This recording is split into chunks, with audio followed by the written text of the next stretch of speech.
అందరికీ నమస్కారం. ఇటీవల కాలంలో రోడ్ల విషయంలో అనేక కార్యక్రమాలు నియోజకవర్గంలో చేపట్టడం జరిగింది. గత 55 రోజులుగా ఏదైతే జూన్ 4వ తేదీన ఓట్ల లెక్కింపు పూర్తయి నన్ను విజేతగా ప్రకటించిన రోజు నుంచి రోడ్ల విషయంలో కానీ మిగిలిన విషయాల్లో కానీ అభివృద్ధి కార్యక్రమాలని చేపట్టడం, ముఖ్యంగా రంగంపేట మండలంలో ఆల్రెడీ 2 రోడ్లు పని పూర్తయ్యే దశకు రావడం, అదేవిధంగా కెనాల్ రోడ్డుకు సంబంధించి ఏదైతే నిధులు మంజూరు చేసాం తొందరలోనే పని మొదలు పెట్టడం జరుగుతుంది. రామవరం రాయవరం రోడ్డుకి కూడా నిధులు మంజూరు చేసాం. టెండర్ ప్రక్రియ కొనసాగుతూ ఉంది. తొందరలోనే పని మొదలు పెట్టడం జరుగుతుంది. ఈలోపుగా గ్రామాల్లో సీసీ రోడ్ల నిర్మాణం కోసం కానీ డ్రైన్స్ నిర్మాణం కోసం కానీ ప్రతిపాదనలు ప్రభుత్వానికి పంపించడం జరుగుతూ ఉంది. అదేవిధంగా దేవాలయాలకు సంబంధించి గత 20-25 రోజుల క్రితం దేవాదాయ శాఖ అధికారులతో ఇక్కడ సమీక్ష చేసుకుని కొన్ని ప్రతిపాదనలు కూడా తయారు చేయడం జరిగింది.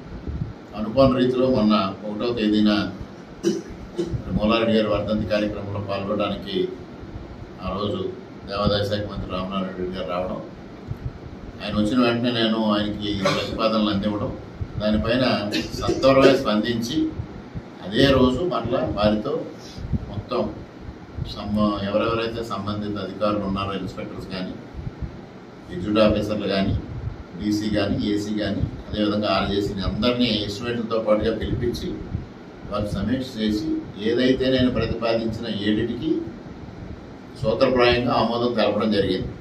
దానిలో అనపర్తి మండలం రామవరం గ్రామంలో రామలింగేశ్వర స్వామి దేవస్థానం పునర్నిర్మాణానికి 1,50 లక్షలు ఖర్చు అవుతూ ఉంది. దానిలో 50 లక్షల రూపాయలు గ్రామస్తులు సీసీఎఫ్ కింద చెల్లించాలి.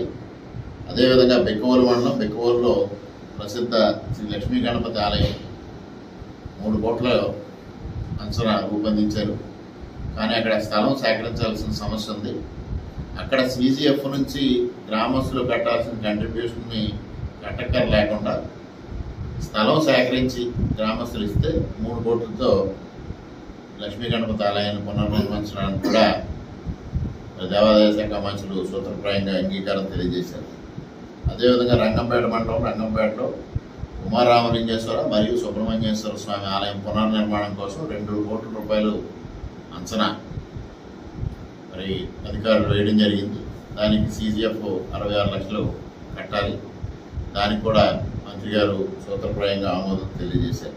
అదేవిధంగా పెదపూడి మండలం పైనలో వీరేశ్వర స్వామి ఆలయం పునర్నిర్మాణం కోసం 1 కోటి రూపాయలు, దానికి కూడా మంత్రి గారు సూత్రప్రాయంగా ఆమోదం తెలియజేశారు. దానికి కూడా 33 లక్షలు గ్రామస్తులు సీజీఎఫ్ కింద చెల్లించాల్సిన అవసరం ఉంది. ఇక పెదపూడి మండలం పుట్టకొండలో ప్రసిద్ధ లక్ష్మీనరసింహస్వామి దేవాలయంలో ముఖ మండపం కొద్దిగా వాటర్ లీకేజ్ వస్తున్న పరిస్థితుల్లో 50 లక్షల రూపాయలు ముఖమండపం నిర్మాణానికి నిధులు మంజూరు చేయడానికి మంత్రి గారు అంగీకరించారు. అదేవిధంగా రంగంపేట మండలం వడిసెలేరులో భజనారాయణ స్వామి దేవస్థానానికి సంబంధించి రాజగోపురం కానీ ధ్వజస్తంభం ఏర్పాటుకి 60 లక్షల రూపాయలతో అధికారులు అంచనా తయారు చేశారు. దానికి కూడా నిధులు ఇవ్వడానికి మంత్రి గారు అంగీకరించారు. అదేవిధంగా బెక్కవోలు మండలం కుంకూరులో శ్రీ వీరేశ్వర స్వామి మరియు సుబ్రహ్మణ్యేశ్వర స్వామి వేణుగోపాల స్వామి దేవస్థానానికి ముఖమండపం నిర్మాణానికి కూడా 50 లక్షల అంచనా అధికారులు తయారు చేశారు. 50 లక్షలు ఇవ్వడానికి సూత్రప్రాయంగా మంత్రి గారు అంగీకరించారు. ఏదైతే 7 గుడులకు సంబంధించి వివిధ రకాల పునర్నిర్మాణం కానీ అభివృద్ధి కార్యక్రమాలు కానీ చేపట్టాలని మంత్రి గారిని కోరామో అన్నిటికీ వారు ఆమోదం తెలపడమే కాకుండా వెంటనే స్పష్టమైన ప్రతిపాదనలు పంపించడంతో పాటు సీజీఎఫ్ ఎవరెవరైతే ఏ గ్రామస్తులు అయితే ముందుకు వస్తారో వారి దగ్గర నుంచి అండర్టేకింగ్ లెటర్స్ తీసుకొని వెంటనే పంపిస్తే ఎంత త్వరగా వీలైతే అంత త్వరగా మంజూరు చేసి పనులు మొదలు పెట్టిస్తానని వారు స్పష్టమైన హామీ ఇచ్చారు. దానికి ముఖ్యంగా మంత్రి ఆనవ రామనారాయణ రెడ్డి గారికి హృదయపూర్వకంగా కృతజ్ఞతలు తెలియజేసుకుంటా ఉన్నాం. అదేవిధంగా నిన్నటి రోజున మరి ఏదైతే పార్లమెంట్ సభ్యులు పురంధరేశ్వరి గారి చొరవతో నిన్న రైల్వే అధికారులు సమీక్ష సమావేశాన్ని ముఖ్యంగా రాజమండ్రి రైల్వే స్టేషన్ ఆధునీకరించడం కోసం దాదాపు 250 కోట్ల రూపాయలతో ఏదైతే హృదయపూర్వకంగా కృతజ్ఞతలు తెలియజేసుకుంటా ఉన్నాను. అదేవిధంగా నిన్నటి రోజున మరి ఏదైతే పార్లమెంట్ సభ్యులు పురంధరేశ్వరి గారి చొరవతో నిన్న రైల్వే అధికారులు సమీక్ష సమావేశాన్ని ముఖ్యంగా రాజమండ్రి రైల్వే స్టేషన్ ఆధునీకరించడం కోసం దాదాపు 250 కోట్ల రూపాయలతో ఏదైతే రాజమండ్రి రైల్వే స్టేషన్ ఆధునీకరించడానికి వారు ప్రతిపాదనలు సిద్ధం చేశారు, దానికోసం సమావేశం పెట్టారు. ఆ సమావేశానికి నేను కూడా హాజరు కావడం, అక్కడ అనపర్తి నియోజకవర్గానికి సంబంధించిన సమస్యల్ని లేవనెత్తడం కూడా జరిగింది.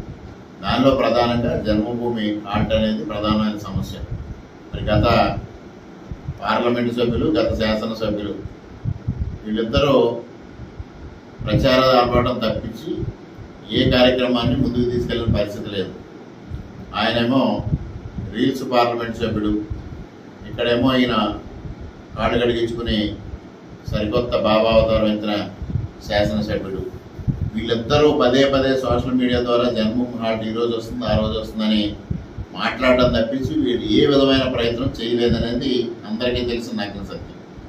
నిన్న డిఆర్ఎం దగ్గర జన్మభూమి హాల్ట్ గురించి ప్రతిపాదించడం, అది వెంటనే రైల్వే బోర్డుకి తగిన ప్రతిపాదనలు పంపిస్తాను అని డిఆర్ఎం గారు ఒక స్పష్టమైన హామీ ఇవ్వడం, అదేవిధంగా మరి పార్లమెంటు సభ్యులు, గౌరవ పార్లమెంటు సభ్యులు పురంధరేశ్వరి గారి రైలు బోర్డు చైర్మన్తో కానీ రైల్వే మంత్రి అశ్విని కుమార్ గారితో పాటు మాట్లాడి తక్షణమే జన్మభూమి హాల్ట్ వచ్చే విధంగా కృషి చేస్తానని వారి హామీ ఇవ్వడం జరిగింది. ఇక రెండవ సమస్య ఏంటంటే అనపర్తి నుంచి విశాఖపట్నం వెళ్ళే ట్రైన్స్ ఉదయం 10 గంటల తర్వాత ఏది హాల్ట్ లేకపోవడంతో విశాఖపట్నం వెళ్ళే ప్రయాణికులు చాలా ఇబ్బందులు పడుతున్నారని ఇటీవల కాలంలో ఫైనాన్స్ వ్యాపారస్తులు నా దృష్టికి తీసుకురావడం జరిగింది. దాన్ని కూడా డిఆర్ఎం గారి దృష్టికి తీసుకెళ్ళాం. ఇటీవల కాలంలో కొన్ని చోట్ల ట్రాక్ రిపేర్ జరుగుతున్నందువల్ల కొన్ని ట్రైన్స్ క్యాన్సిల్ చేశామని వారు చెప్పారు.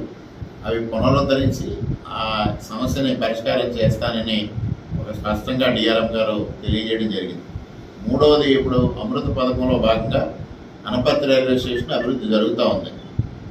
మరో పక్క బెక్కువోలు రైల్వే స్టేషన్ చాలా అధ్వానంగా ఉన్న పరిస్థితుల్లో అక్కడ బియ్యం ఎగుమతి కానీ, ఇటీవల గ్రాసిమ్ ఇండస్ట్రీస్ అక్కడ ఉత్పత్తులు ప్రారంభించిన తర్వాత కొన్ని ముడి సరుకులు అక్కడ అన్లోడ్ అవుతూ ఉన్నాయి. అటువంటి పరిస్థితుల్లో చుట్టుపక్కల రెసిడెంట్స్కి చాలా ఇబ్బందికరమైన పరిస్థితి వస్తూ ఉంది. అందుకోసం బెక్కువోలు రైల్వే స్టేషన్ అభివృద్ధి చేయాలని కోరడం, మరి సెకండ్ ఫేజ్లో తప్పనిసరిగా బెక్కువోలు రైల్వే స్టేషన్ అభివృద్ధి చేస్తామని డిఆర్ఎం గారు హామీ ఇవ్వడం జరిగింది. ఇక అదేవిధంగా ఇక్కడ ఏదైతే 413 గేట్ ఉందో, 413 గేట్ మూసేయడం, దానికి ఫుట్ ఓవర్ బ్రిడ్జ్ నిర్మాణం చేయాలని గత ప్రభుత్వ హయాంలో అంటే 2014-19 తెలుగుదేశం ప్రభుత్వ హయాంలో ప్రతిపాదించడం, రైల్వే శాఖ, ఆర్ఎండ్బి శాఖ 50% షేర్ బేసిక్ మీద 3,75,00,000తో ఆ రోజు ప్రతిపాదన తయారు చేసి శాంక్షన్ కూడా చేయడం జరిగింది. కానీ తర్వాత ఇక్కడ కొద్దిగా ల్యాండింగ్ దగ్గర ప్రాబ్లం వచ్చి కొంతమంది అక్కడ చుట్టుపక్కల ఉన్న నివాసితులు కొద్దిగా మార్పు చేర్పులు సూచించడం, ఆ మార్పు చేర్పులతో మరలా ఎస్టిమేట్ తయారు చేసి దాన్ని శాంక్షన్ చేసే సమయంలో ప్రభుత్వం మారడం, గత 5 సంవత్సరాలుగా ఫుట్ ఓవర్ బ్రిడ్జ్ కూడా అందరిని ద్రాక్షగా మారింది. దాన్ని మరలా నిన్న సమావేశంలో డిఆర్ఎం గారి దృష్టికి, ఎంపీ గారి దృష్టికి తీసుకెళ్ళడం, సత్వరమే ఆర్ఎండ్బి అధికారులు, అదేవిధంగా రైల్వే అధికారులు జాయింట్ ఇన్స్పెక్షన్ చేసి దాని మీద నివేదిక పంపిస్తే తక్షణమే పాత వర్క్ ఏదైతే తెలుగుదేశం 2014-19లో ఉన్న వర్క్ లైవ్లో ఉంది, దానికి ఎస్కలేషన్ ఉంటే దాన్ని ఎస్టిమేట్ పెంచి శాంక్షన్ చేసి వర్క్ మొదలు పెట్టేసడానికి ఎటువంటి అభ్యంతరం లేదు అనేది డిఆర్ఎం గారు చెప్పారు. అదే సమావేశంలో పాల్గొన్న ఆర్ఎండ్బిఈ గారు కూడా ఇన్స్ట్రక్షన్స్ ఇచ్చారు, వెంటనే ఇన్స్పెక్ట్ చేయమని. ఈ వారంలో వాళ్ళు ఇద్దరు కలిసి ఇన్స్పెక్ట్ చేసి దానిపైన ఒక నివేదిక చేసి పంపిస్తే తక్షణమే ఆమోదించే విధంగా చర్యలు తీసుకోవడం జరుగుతుంది, దాన్ని నిర్మాణం చేపట్టే విధంగా చర్యలు తీసుకోవడం జరుగుతుంది. ఇక 4వది ప్రధానమైన సమస్య అంటే అది నియోజకవర్గ పరిధి మండపేట అయినప్పటికీ కూడా అనపర్తి ప్రాంతం నుంచి అందరూ రాజమండ్రి వెళ్ళే వాళ్ళకి చాలా తీవ్రమైన ఇబ్బంది ఉంది. కేశవరం దగ్గర రైల్వే ఓవర్ బ్రిడ్జ్ లేని కారణంగా అక్కడ గంటలు వెయిట్ చేయాల్సిన పరిస్థితి వస్తూ ఉంది. ట్రాఫిక్ ఇబ్బంది, కేఆర్ రోడ్ పైన ట్రాఫిక్ సమస్య వస్తూ ఉంది. మరి అది మండపేట నియోజకవర్గం ఉంది కాబట్టి సమావేశం జరుగుతున్నప్పుడే నేను సహచారి శాసనసభ్యులు పెద్దలు జోగేశ్వరరావు గారికి ఫోన్ చేసి ఇక్కడ సమావేశం జరుగుతుంది కాబట్టి కేశవరం రైల్వే ఓవర్ బ్రిడ్జ్ విషయం కూడా ప్రస్తావిస్తే బాగుంటుందేమో అని అనుకుంటే వారు వెంటనే తప్పనిసరిగా ప్రస్తావించండి అని నన్ను ప్రోత్సహించడం, వారి ఆదేశాలకు అనుగుణంగా అక్కడ సమావేశంలో రైల్వే ఓవర్ బ్రిడ్జ్ గురించి కూడా ప్రస్తావించారు. డిఆర్ఎం గారు వెంటనే దాన్ని ఆమోదిస్తాం, మేము తప్పనిసరిగా ఆమోదిస్తాం. అక్కడ కాకపోతే ల్యాండ్ ఎక్విజిషన్ సమస్య ఉంది, అది స్టేట్ గవర్నమెంట్ ఆ ల్యాండ్ ఎక్విజిషన్ సమస్యను పరిష్కారం చేసేస్తే గతంలో ఆర్ఓబీలన్నీ 50-50 షేర్ బేసిస్ మీద state government central government take up చేశాం. కానీ ఇది 100% రైల్వే ఫండ్స్తో మేము నిర్మాణం చేస్తామని ఒక స్పష్టమైన హామీ ఇచ్చారు. వెంటనే ఆ విషయాన్ని జోగేశ్వరరావు కూడా చెప్పడం జరిగింది. వారు ఒక నోట్ ఇస్తా అన్నారు. రైల్వే అధికారులు దానికి సంబంధించి ఒక నోట్ తయారు చేసి ఇస్తే దాన్ని తప్పనిసరిగా కలెక్టర్తోని ప్రభుత్వంతో మాట్లాడి వెంటనే ల్యాండ్ ఎక్విజిషన్ కొంత సమస్యను పరిష్కారం చేస్తానని జోగేశ్వరరావు గారు హామీ ఇచ్చారు. అది తప్పనిసరిగా వెంటనే తొందరలోనే దాని నిర్మాణం చేపట్టడం జరుగుతుంది అనేది కూడా ఈ సందర్భంగా తెలియజేసుకుంటూ, మరి ఏదైతే రైల్వే సమస్యలని నిన్నటి రోజున అక్కడ ప్రస్తావించిన వెంటనే వాటి పరిష్కారం కోసం డిఆర్ఎం గారు కానీ ఎంపీ గారు కానీ చొరవ చూపించారు. వారికి కూడా హృదయపూర్వకంగా కృతజ్ఞతలు తెలియజేసుకుంటూ, ఇవాళ ఏదైతే కూటమి ప్రభుత్వం కేంద్రంలో అయినా రాష్ట్రంలో అయినా సుపరిపాలన అందిస్తాం, అభివృద్ధి కార్యక్రమాలు అందిస్తామని ఏదైతే స్పష్టమైన హామీ ఇచ్చామో ఆ దిశగా ఇవాళ అప్పటికే 60 రోజులు పూర్తి అవ్వకుండానే ముందడుగు వేసాం. అన్ని విధాలుగా అన్ని సమస్యల్ని అడ్రస్ చేస్తూ ముందుకు తీసుకెళ్ళడం జరుగుతూ ఉందని ఈ సందర్భంగా మీ అందరికీ తెలియజేసుకుంటూ, అభివృద్ధి కార్యక్రమాలను ఎప్పటికప్పుడు ప్రజలకు తెలియజేయాలి కాబట్టి మీడియా ద్వారా ఈరోజు ప్రజల ముందుకు రావడం జరిగిందనేది తెలియజేస్తా ఉన్నాం.